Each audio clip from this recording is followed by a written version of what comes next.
God, he'll tell you exactly how to wear the armor. He tells you, you get your commands from him in the prayer room. That's right. And when you get your commands, you can go out and effectively do battle.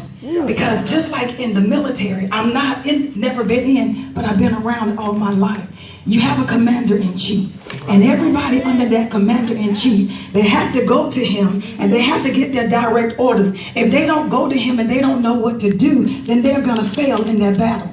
So when you put on that breastplate, you got to know you have to be trained properly to put on the armor. You have to go to God in his word, in prayer, and ask him how to do it. He said, if you ask me anything, I'll do it for you and I'll tell you. So if you don't go to him in prayer, you can't communicate with him. Just like we communicate with each other, we have to communicate with God through prayer. And prayer is just really asking God, seeking his face, and asking him what to do in this situation. Because every battle is different. So whenever you go in battle, if you just because you knew what to do in this battle, don't mean you'll know what to do in the other. If you don't go to God and you don't ask him how to war in this battle, you might fail. But even though we're victorious in Christ Jesus and he's already won, every battle that you face may be different. And just because this soldier conquered that battle, it doesn't mean that because you got your equipment on and you may not have it on effectively, because if your shoes are not on your feet correctly, you can slip up. If your shoestrings are untied, you can slip up and you can trip up and then you can lose the fight.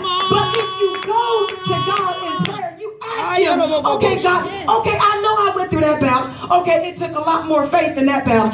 Okay, it might have taken a lot more prayer, a lot more seeking his face in that battle. But what do I need in this one? Because this battle is just a little bit stronger, and a little bit more difficult, and a little bit harder than the last one that I went through. So you have to continually go to God in prayer and ask him what to do in every situation of your life. See, the enemy doesn't want you to pray because he knows if you pray, then you're going to get some answers in your prayer. And he knows that if you talk to God and you communicate with God, then you're going to be victorious in this battle. Okay, so when you put on the helmet of salvation, the sword of the Spirit, which is the word of God, they already talked about that, but I'm just going to elaborate just a little bit more. And I'm not trying to take away from anybody, but I just wrote down just a few things on that. Satan wants to make us doubt God and Jesus about our salvation.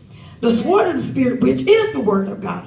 God's word illuminates, it reveals to us the good and the bad, and it cuts through every defense the enemy tries to raise against us. The sword of the Spirit is offensive and defensive. Yes, it is. Yes, it is used to protect us from our enemy and to overcome him and to kill him. Now that's what it does. Now, even if you got on the rest of your armor, you might have your shoes on.